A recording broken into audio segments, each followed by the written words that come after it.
This is Whitley Strieber, and this is Dreamland. You've reached the edge of the world.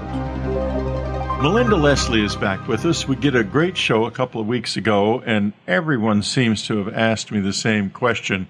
What about MyLabs, and what about hybrids? She knows so much about these things, but you hardly touched on it because we spent so much time talking about the other thing that she does, which is sightings tours. And before we go in, we're going to spend this show exclusively on MyLabs. That's military abductions and on hybrids and hybridization. And we both know a lot about hybrids. I don't know much about military abductions, hopefully. I'm not sure. But in any case, why don't you start by telling us kind of where you are with the sightings tours? What's been going on lately?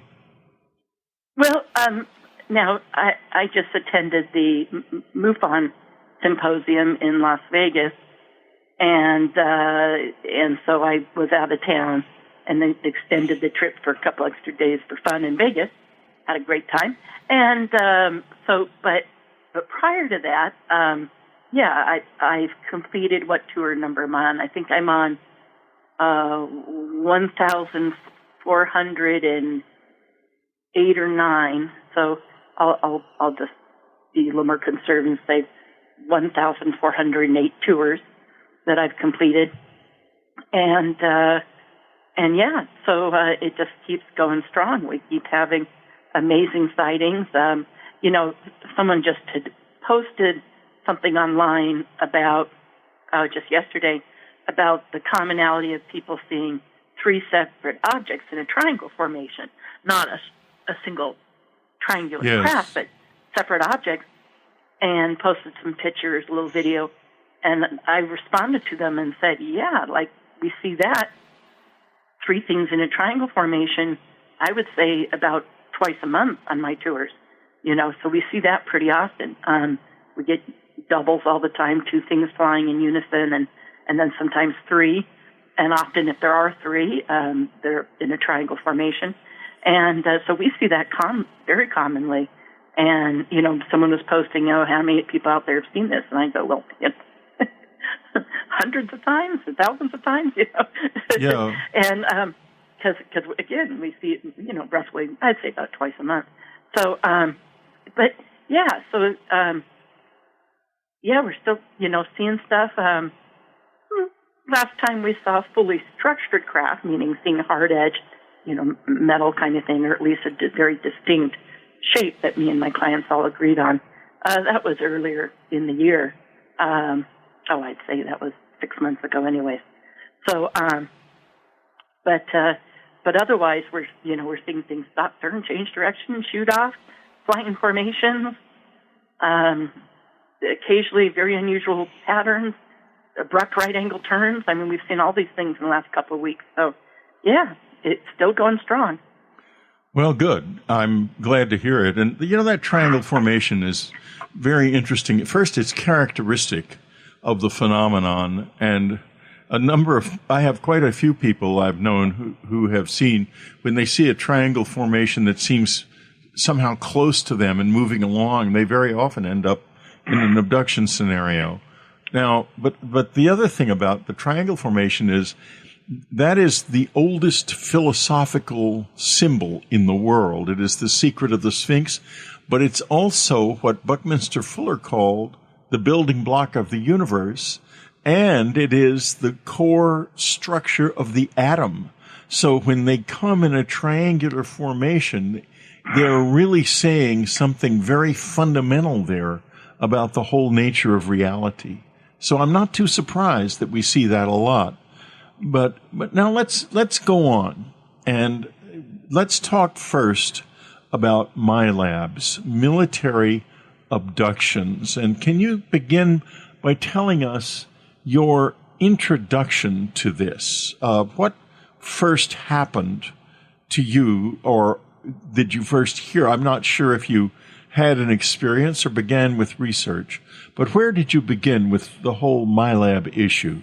Yes, that's a very good question. How I first got into it was my own experiences, trying to figure out what had happened to me. And then that quickly grew from kind of what I call investigating my own experience to meeting other people that had it happen, and et cetera.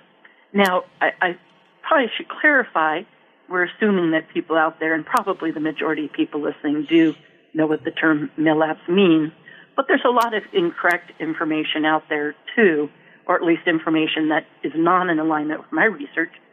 So I should, preface it that way. And now I've been doing research in that field, and I'm kind of known somewhat the last man standing, if you will, in ufology, kind of by default to be the last person kind of focusing on that. Other people had either pulled out of the field or passed away. But I stand on the shoulder of giants, thank God. So it started with investigating my own experiences, and I'll qualify, I guess, for everyone, what MILABS is. MIL for military and AB for abduction. It's people who have, in my research, I have focused and kind of had, if you will, limited focus on saying it is people with alien abduction experiences who then get targeted by covert human agencies. And you can have follow-up harassment and surveillance happen, monitoring. You can be picked up by covert humans and interrogated about your alien abduction experiences, have follow-up medical things at the hands of humans who are checking on what the ETs possibly did with you, et cetera, et cetera. And it can start off very low grade as far as monitoring, what I would call some harassment and surveillance kind of things. And then it can pick up to more and more involvement. And then it can ramp up to people getting recruited into advanced programs for covert human operations. For instance, there's people are used for anything like spying on the ETs to being perpetrators of these events and get recruited into those programs and get recruited into psi programs for their psi abilities. It's well known amongst abductees and abduction research. I know I'm preaching to the choir here with you for sure, which is, it's kind of the running joke, which came first, the chicken or the egg? Well, which came first, the psychic or the abductee? All abductees are psychic. I don't think all psychics are necessarily abductees.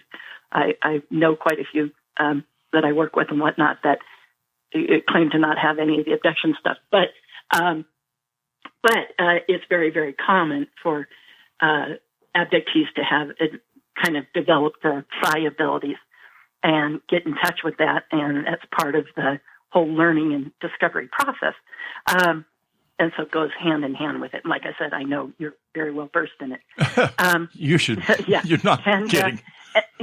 So that's one of the things that the covert guys are interested in the abductees.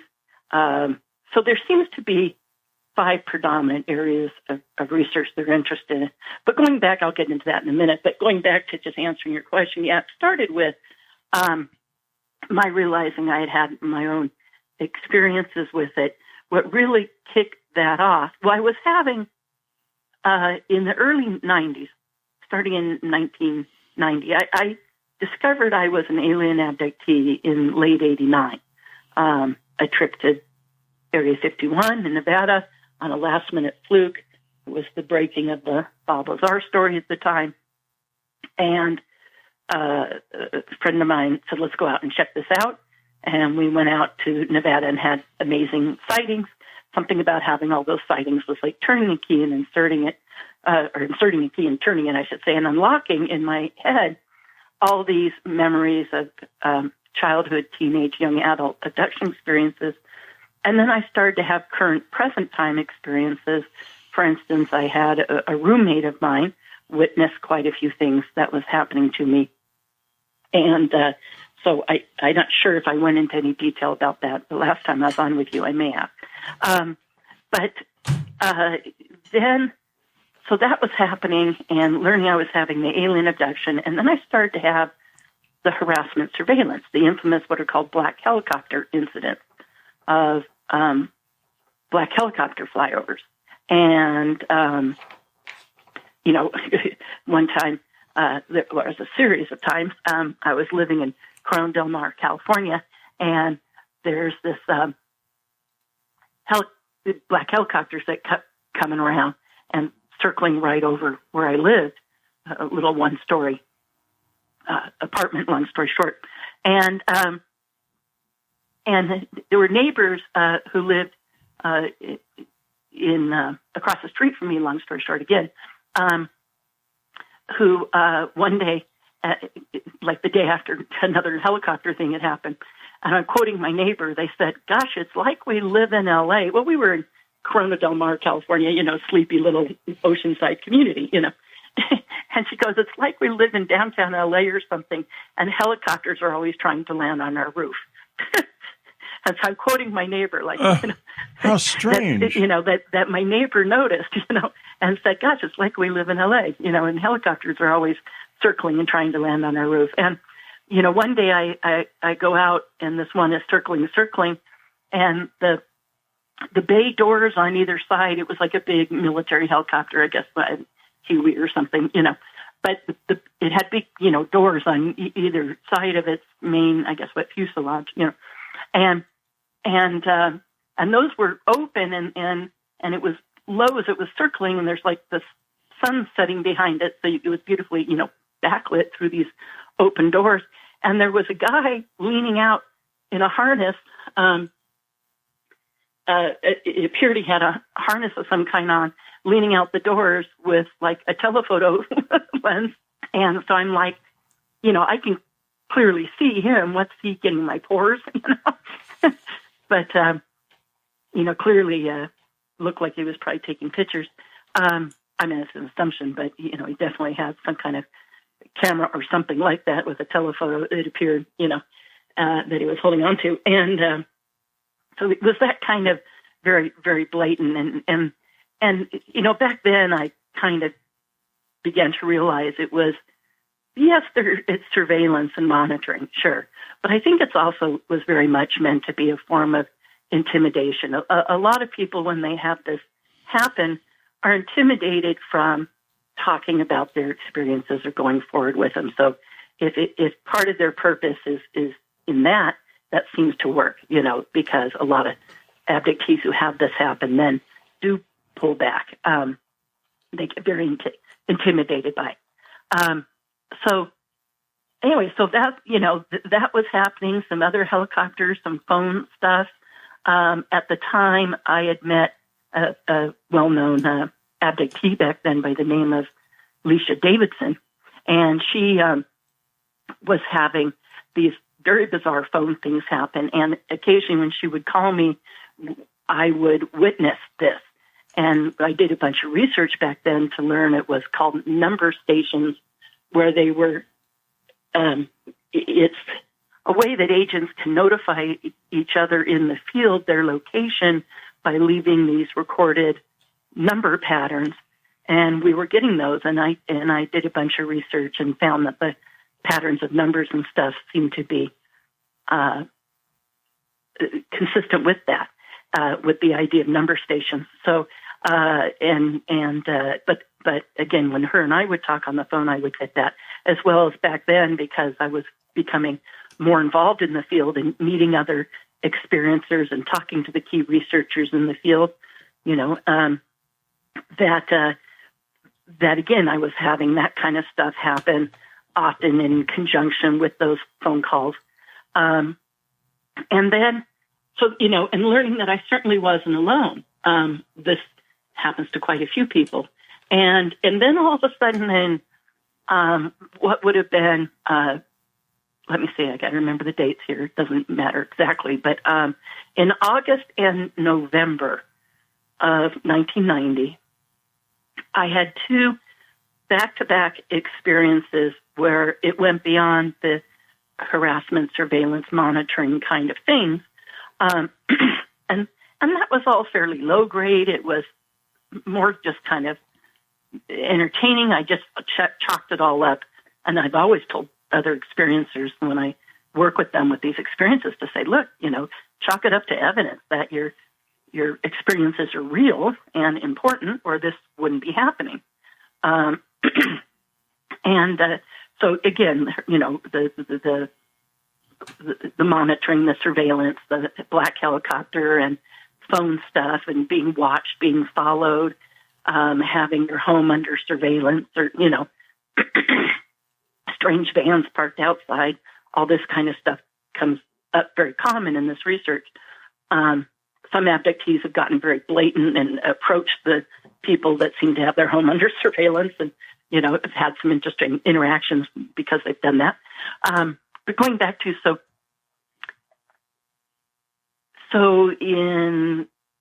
first in August, I had an experience where I was then removed from my house at the time, and had a MyLab abduction where I was taken by military individuals, and then again in November.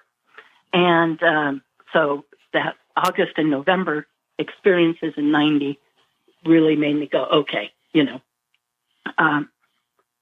something else was going on here, And let me see, I'm trying to remember which one was which, because sometimes I get them kind of confused, not that it really matters. But in one of those, I was taken and had a gynecological procedure done.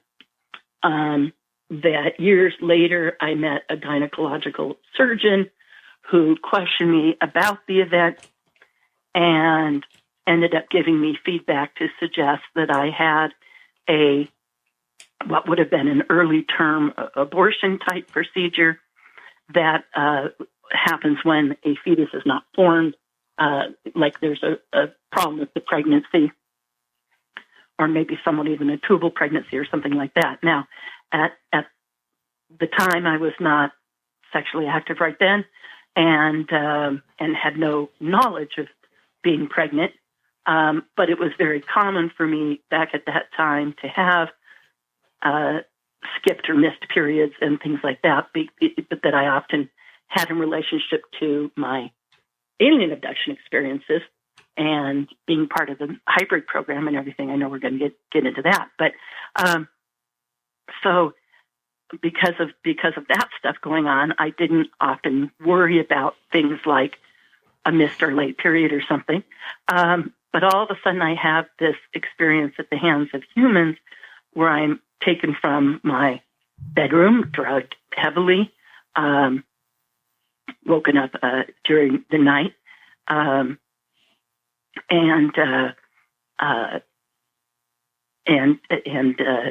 taken to an underground base. And I was put on a stretcher and taken to, like I said, to an underground base, and then having this in this what I would call a hazmat style environment. And I have drawings and stuff that I've done of this, and very skilled artist Bill McDonald drew some of these things for me.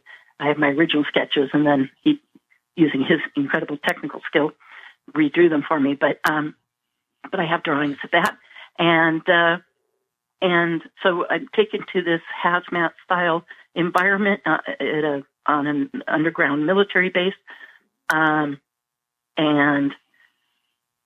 I remember very well the process of them drugging me while I'm at home, taking me out of bed. At some point, I pass out, but I come to in the back of this big semi truck.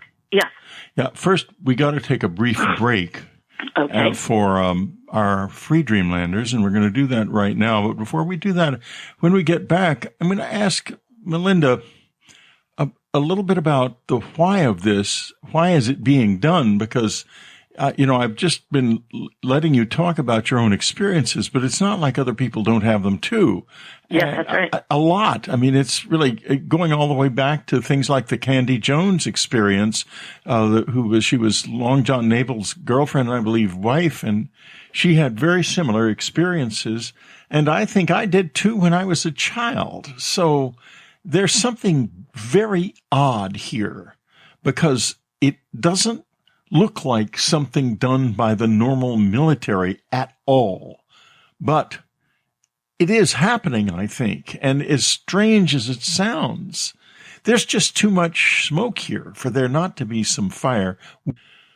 We'll be right back. We're talking to Melinda Leslie. Her website, UFO Sightings Tours. Do you have the exact URL, Melinda? Yes.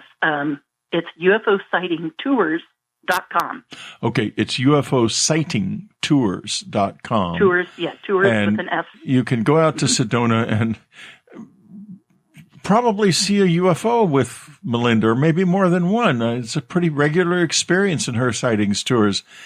And, I have to ask you, and we'll get back to the MyLabs in just a moment, but you have a very strange life. You're integrated into this thing in some way because there isn't anyone else who runs sightings tours that are as reliable as yours. You almost never miss. And do you have any idea what it is about you that makes your relationship to this experience and to this so special? It's extraordinary, I think. Well, I chuckle hearing this from you, Whitley, because you're in such a similar boat as me, And both of us have got this military stuff in our backgrounds, don't we? Yeah. Yeah. Yeah. I mean, this is just this is how it works. Contact permeates your life, and it's ongoing, and it has everything to do with your life. It's just the way contact, I think, works for so many people. We're learning. It came up. I listened this last weekend to these guys with this incredible. They call it the Big Phone Home show. Some gentlemen with a podcast called Unidentified Celebrity Review do this amazing kind of 3-part. They have a podcast that runs 5 days a week, anyways. But they did this 3-day Big Phone Home to get people motivated to call and write into their representatives and governmental representatives to get attention to the subject and to help push disclosure forward. And they really took a big thing underway. But the reason I bring that up is one of the things they had were a bunch of military witnesses on this. And one of the things that came up in this panel of these military witnesses on the day that they were on was how common it was for them to also be experiencers. And I think we're finding that more and more, that even these military witnesses are experiencers, are contactees beyond just their significant military sighting event or sighting event outside of the military. As you said earlier, when people say, oh, they see the 3 things in formation, there's often an abduction, well, I think if you're having a bunch of sightings, there's a higher increase that you're also a contactee in other ways, whether that's conscious contact or abduction related, or any combination thereof. And even some people who are the very conscious contactees learn that they have the abduction stuff too. There's no definite lines between these things. The edges bleed into each other, and so it's very common for, again, these military witnesses to have realized that they have additional experiences. And I'm hearing more and more from them the guys involved in the Nimitz incident and the Roosevelt incident, and those, have also had contact and are openly talking about it. And you go from, they were not even willing, for instance, the Roosevelt witness guys, not even willing to talk about their sighting like 3 years ago, to now not only talking about it, but talking about their own personal experiences beyond that, et cetera, et cetera. So this is unfolding. Luckily, it's becoming more and more acceptable to share your experiences, to share your sightings. There's a new era of openness, thank God, because of all this disclosure stuff going on and media attention. And so it's opening up the subject matter. And but one thing I want to get into a little later is the Millhap stuff.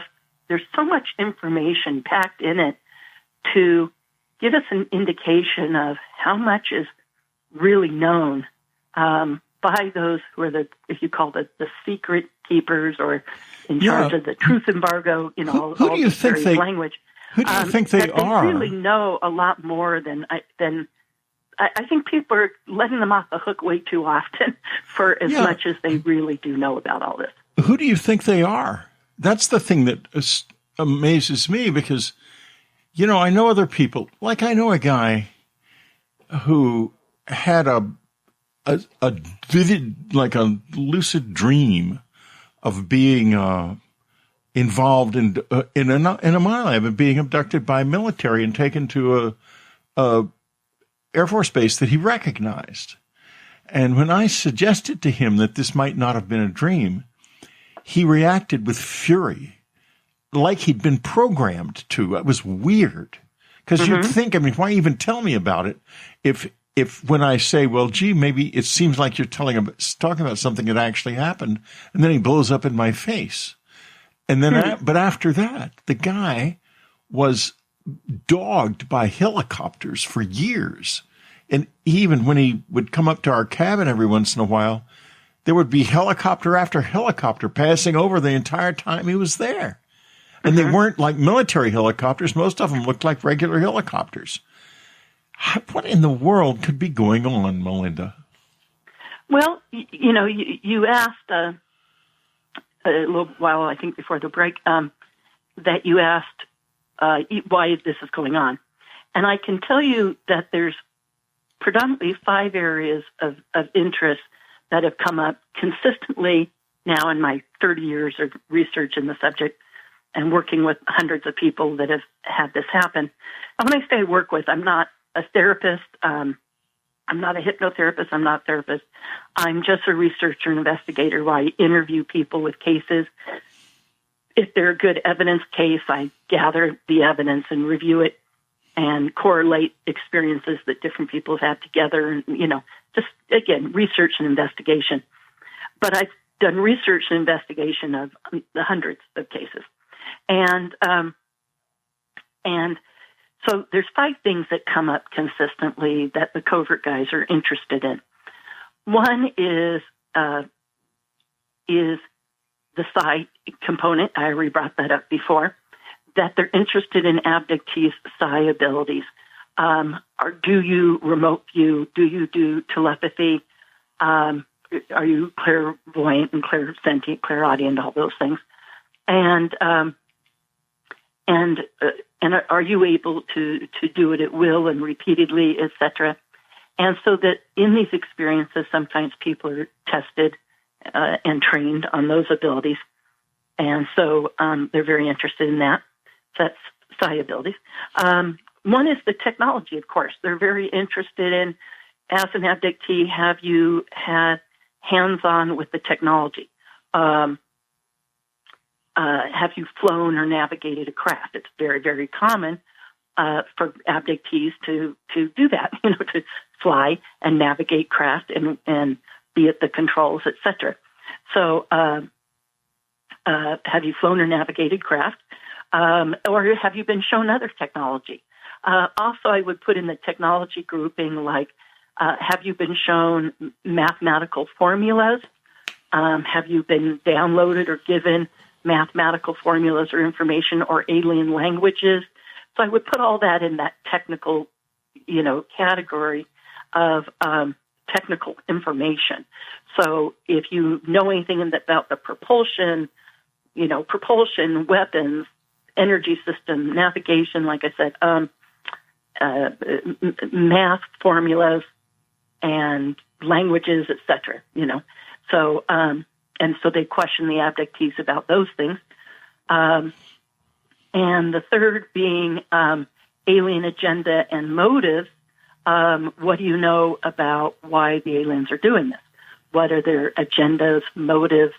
What things are what have you learned about the ETs? Do you have any thoughts on why they're here, what they're doing? And that leads to the next thing, because what's the agenda and motives, but significantly the hybridization program. So they're interested in the genetics of the abductee. And what kind of genetics stuff can they learn from you? Have you been manipulated genetically? Have you been influenced genetically?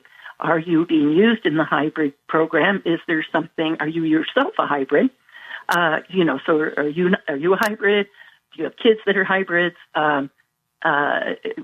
Is there anything unusual about your genetics? So that whole genetic part of it is another component they're interested in. So that was number 4. And I would say number 5 is the practice and development of mind control techniques. The reason they're able to do these experiences and repress the memories is, I can say, they have mind control down to a science. It must be a science, because they. Yeah. Listen, We're going to take another brief break here. Free Dreamlanders, listen up.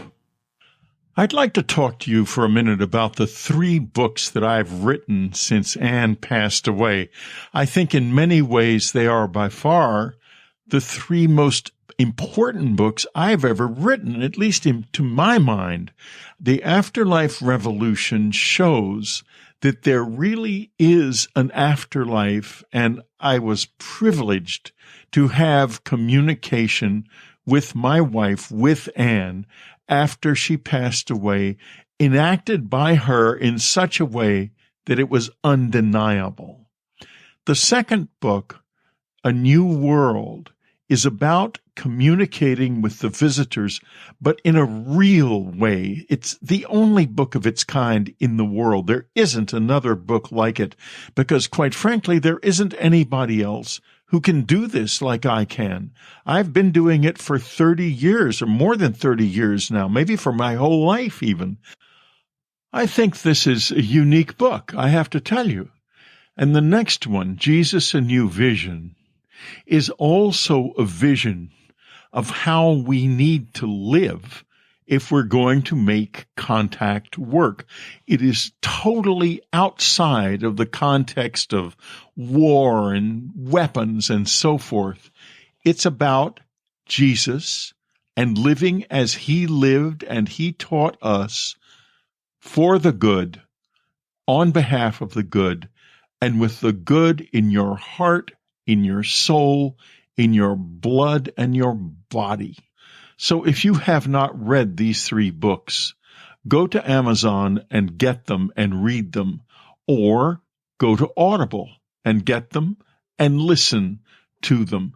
Bring them into your heart, because the 3 books together are a whole new way of looking at life, what it is, and where we are going. The new Unknown Country is becoming a social hotspot for people interested in UFOs, ETs, the contact phenomenon, and so much more. Becoming a site user is free and enables you to participate in our active free message boards. And if you join as a paid subscriber, you'll also gain access to our weekly subscriber chats and video meetings, plus access to our podcast archives, meditations, video section, and so much more. So join free or subscribe. Either way, unknowncountry.com belongs in your life. We're talking to Melinda Leslie, her website, UFO Sighting Tours, and you can go to Sedona and you probably will have a sighting experience if you go on one of Melinda's tours, because that happens most of the time. And I'm still amazed by that. I'm going to do this soon. I was hoping to do it in September, but there's too much COVID floating around still, so I'm waiting for things to die down or whatever I need to do to be sure I'm comfortable going. All right. Now, we were talking before we just briefly left the air about people's MyLab experiences and their connection with this. And, we're kind of going to have to leave that behind because we know there's a connection. I have a connection. You have a connection. Many, many people do. What we don't know is how this relates to our military. Is it something like Richard Dolan proposes, a kind of breakaway civilization, like a part of the military that's breakaway? Or is it somehow integrated into the normal military and a lot of people know about it and they just never say anything? Because, there's lots of whistleblowers out there. And lots of older people, especially like Art Exon or Jesse Marcel, who will fess up toward the end of their lives. But not about this. No, sir, not about this. Now, what I want to do is I want to shift gears. I want to go on to hybrids. I have seen and interacted with a hybrid and two men who were with him who were, I don't know what they were, frankly. I think they might have been human. And I've talked about that a lot and written about it in my books. It's discussed in A New World. It's discussed in Solving the Communion Enigma, and it's discussed in Supernatural. So I'm not going to go into that here, except to say that it involved what looked like an 11-year-old boy who was no ordinary boy. And he had the ability to read your mind. He was very distressed and very disturbed. He followed us from upstate to New York to San Antonio.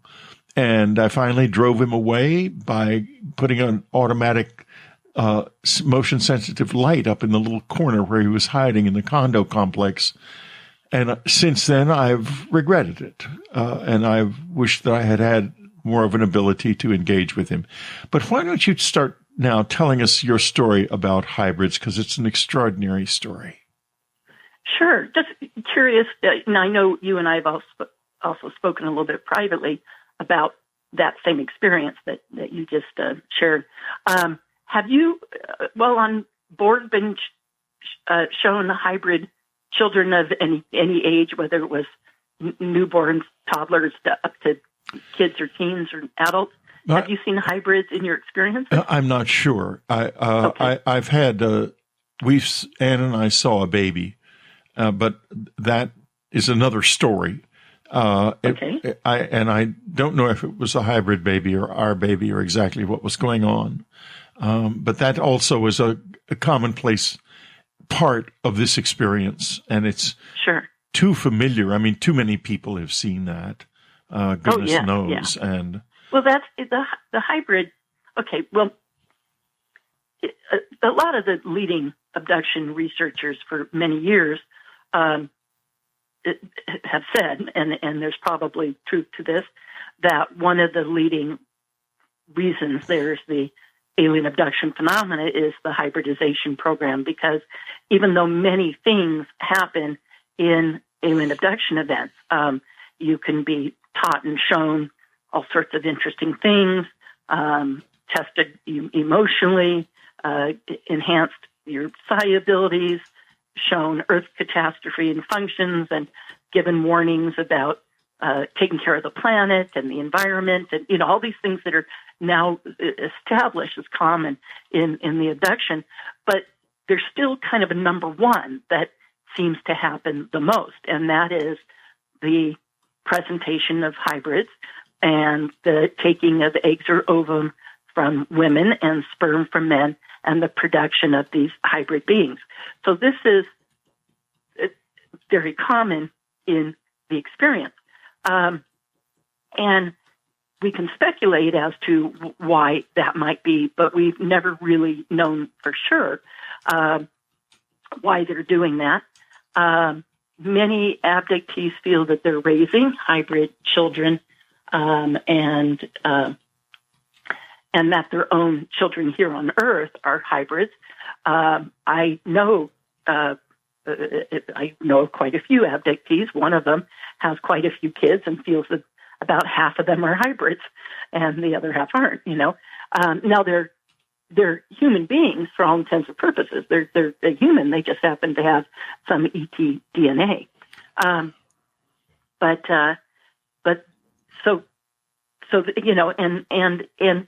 some people have had, like yourself, maybe the one teenage hybrid experience involvement in your life, and maybe you and Anne, like you said, on board ship may have been shown another hybrid child. Okay. Some people have had it once, twice, 3 times. Some people have had it. I think of Jesse Long, abductee, that I think had 12 or 15 hybrid presentations, maybe more than that. I'd have to double check the information. I know another person that claims they had about 45 hybrid presentations. So I know that the numbers can be quite high with that. And these are credible people. These are people with well-established cases and evidence, and who have good memory of their experiences, and maybe a lot of regressive hypnosis as well. So they seem to be, pretty clear about it.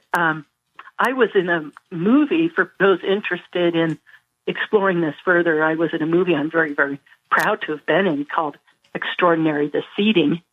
And I had a part in that, and was exceptionally proud because it explored this subject and its complexities and its difficulties, and what it is emotionally for the people who've been through it.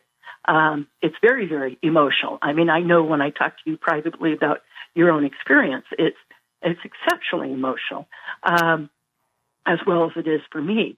Now, with me, I've had 3 child hybrid presentations, and then one of those I was presented again as an adult, and I'm happy to share that if you want me to. It takes a little while, but I can get into it if you want me to. Yeah, why not? Okay. So I'll start with, so the 3 child presentations, one of them was an alien abduction where I'm taken on board craft from where I lived at the time. And, I've had so many alien abductions. They start to blur together. Many of them are very similar to each other. And this one, they took me and proceeded to take over from me. And they took me down a hallway. There's more detail about all that, but it doesn't matter right now. And they took me into a room, and they showed me what was like an empty crib. And then they showed me an apparatus on the wall that was supposed to represent male genitalia and sex in some way. And they were like, okay, we've done this before. And I'm trying to figure out, what are they trying to show me here? And we're going to do this again. And they showed me like an empty crib setup. But they just took over them, and I said, well, that, would be quite probably a while, a while away, from needing the crib, but okay.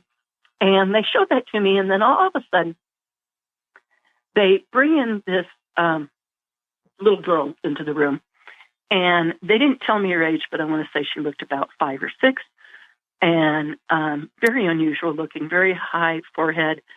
Much more looking like a gray alien than a human, but thin, sparse hair, kind of had this long sleeved, kind of loose shift on, very high forehead, big oversized eyes, great big pupils with a little blue iris around a giant oversized pupil, little blue thin iris around that, and then the whites in the corners of the eye.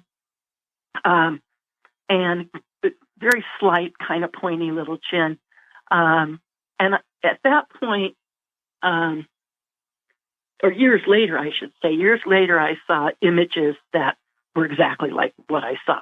So even though it was so strange at the time, over the years of my involvement in abduction research, I can say that what I saw was very, very common and very commonly reported by other people, down to the hair and the dress and her slight build and her elongated head and everything. But she was very startling, and when they showed her to me, I looked away, like they just brought her in the room kind of behind me, long story short. Anyways, I looked away, and they must interpret that as the Greys, interpret that as something was wrong, and they proceeded to escort her quickly out the room, and they took her down the hallway, and I was like, wait. I mean, I didn't say anything. I was just like frozen in shock, but I wanted to say, wait, come back, but they took her down this hallway, and I watched her walk off, into the distance.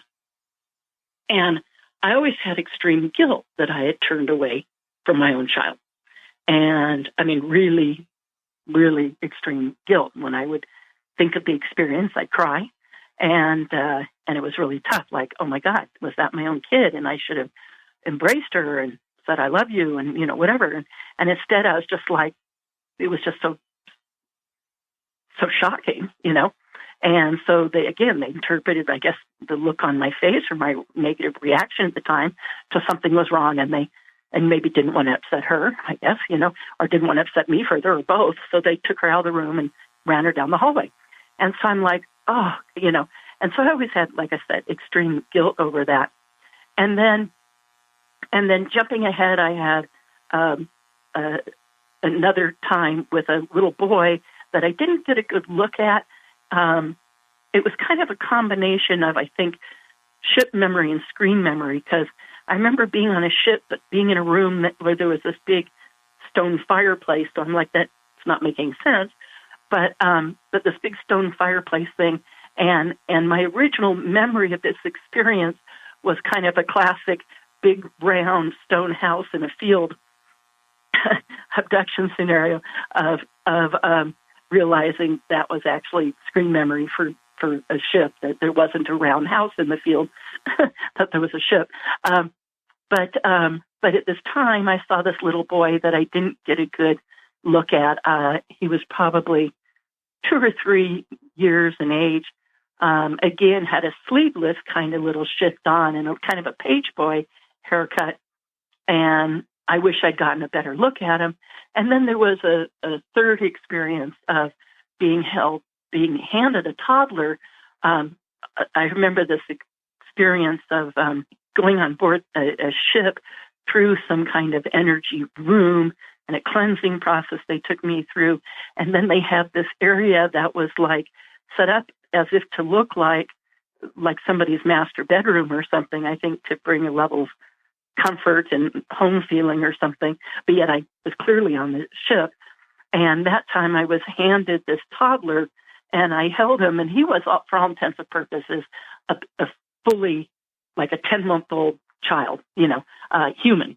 And so I knew if it was a hybrid, it was very much mostly human, like I was just holding a 10-month-old baby. Very cute. And a year after that experience, I was babysitting a nephew of mine who was at the time 10 months old.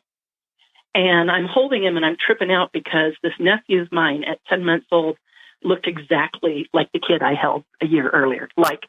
Now, I'm not saying I was holding my nephew ahead of time or anything, but the fact that this was my kid and my genetics, there was no mistake. My nieces and nephews as children had a certain look. They all kind of looked like my dad, like story short.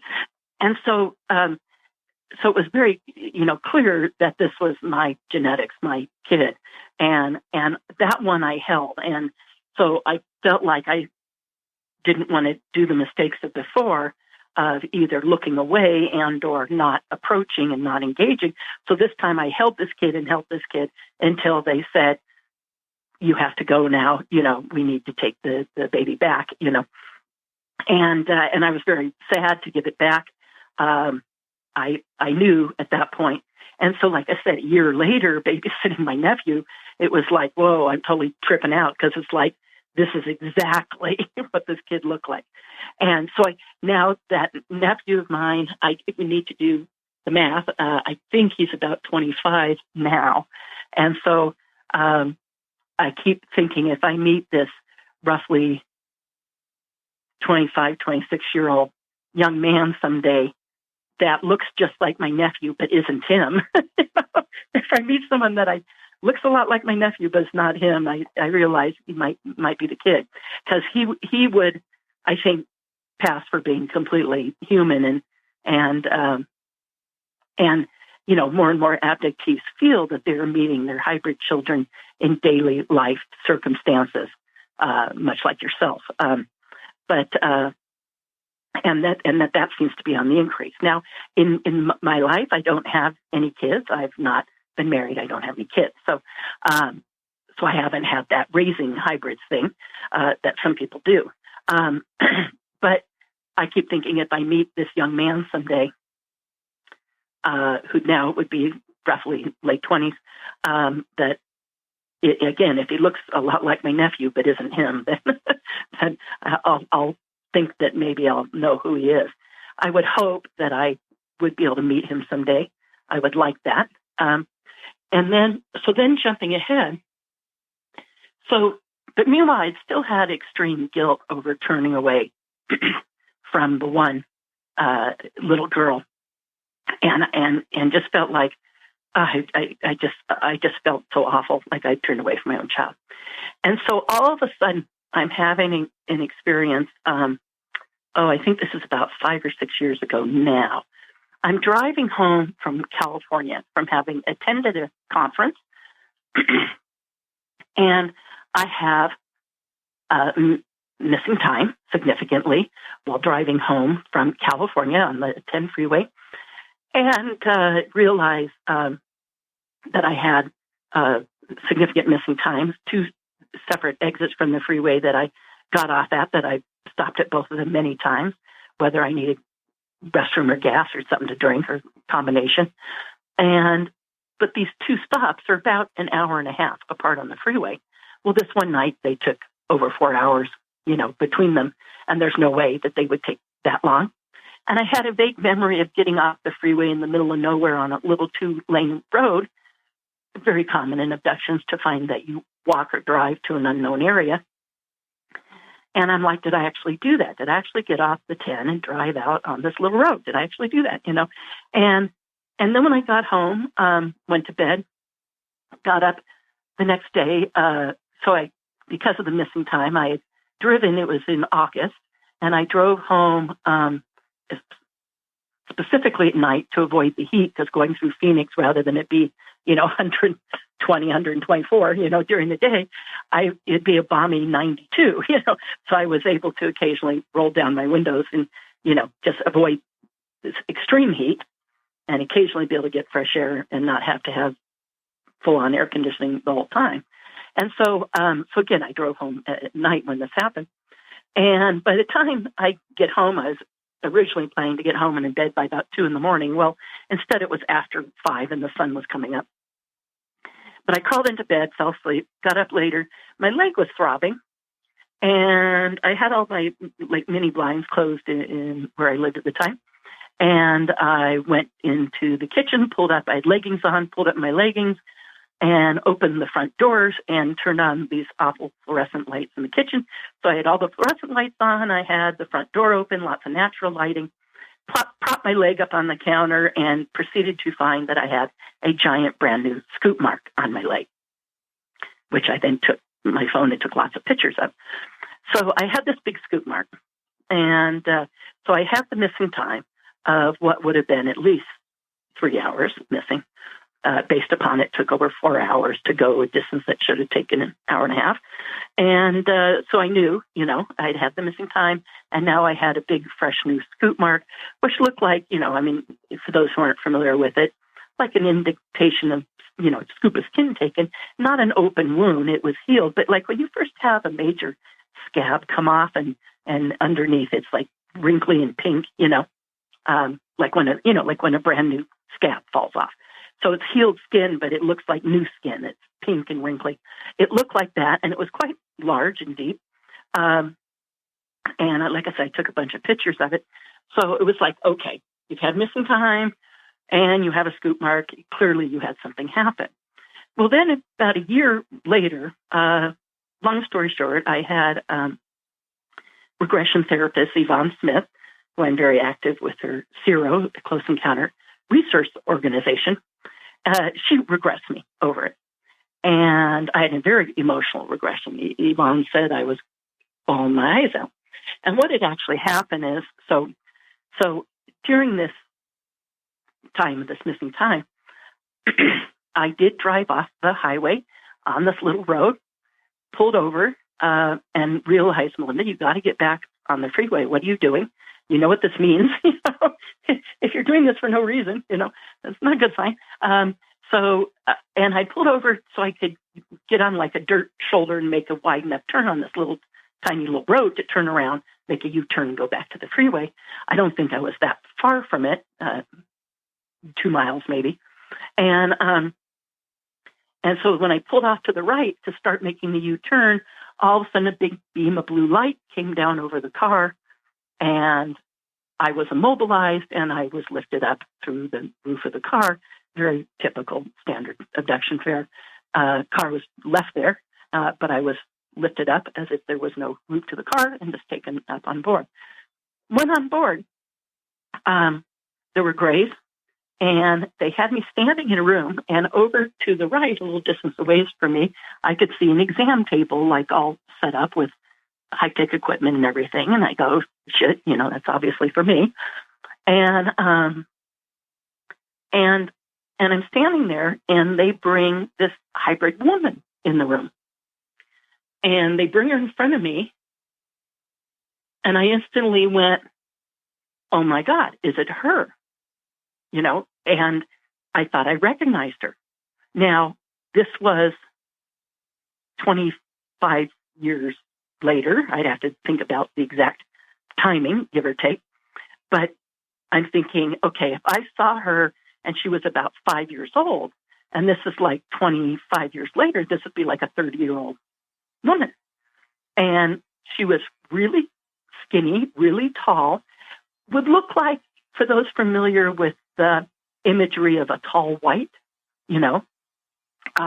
almost kind of albino looking, long, narrow face, high forehead, again, the big irises, blue, thin hair, beautiful yet strange. And I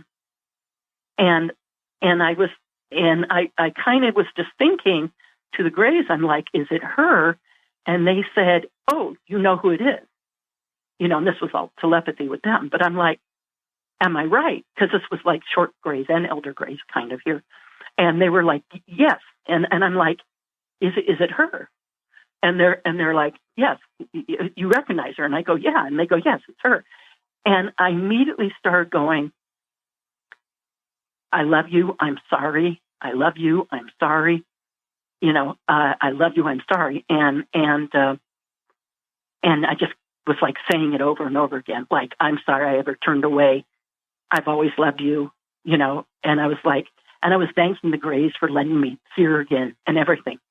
Okay. So this goes on. And like I said, Yvonne regressed me over this, and it was very emotional. Now there's a follow-up to this that's really quite something, quite mind-blowing. Hang on, I'm going to get something to drink here. I'm getting a little cotton mouth, all right? Okay. Hang on. I get a call one day out of the blue. It was a rainy night. I'd canceled my tour due to rain. And Lori Wagner, who's one of the producers from the movie Extraordinary The Seating, along with John Sumple and Jack Roth, calls me and says, what you doing? And I said, well, I'm paying a bill at an Italian restaurant. I'm finishing up dinner. And she goes, good. Can you go somewhere alone and because I have something to tell you about. I'm like, oh, okay. And then she goes, and I have other people on the call with me. And long story short, she had John Semple and Jack Roth on the call, and John Semple was in Spain at the time. And I was like, I said, aren't you out of the U.S.? He goes, yeah. And I go, what are you guys calling me about? That the three of them. So one's East Coast, one's West Coast, and the other one's in a foreign country. I'm like going, what is going on? And they said, and so this phone call happened. I want to say this was 3 years ago now.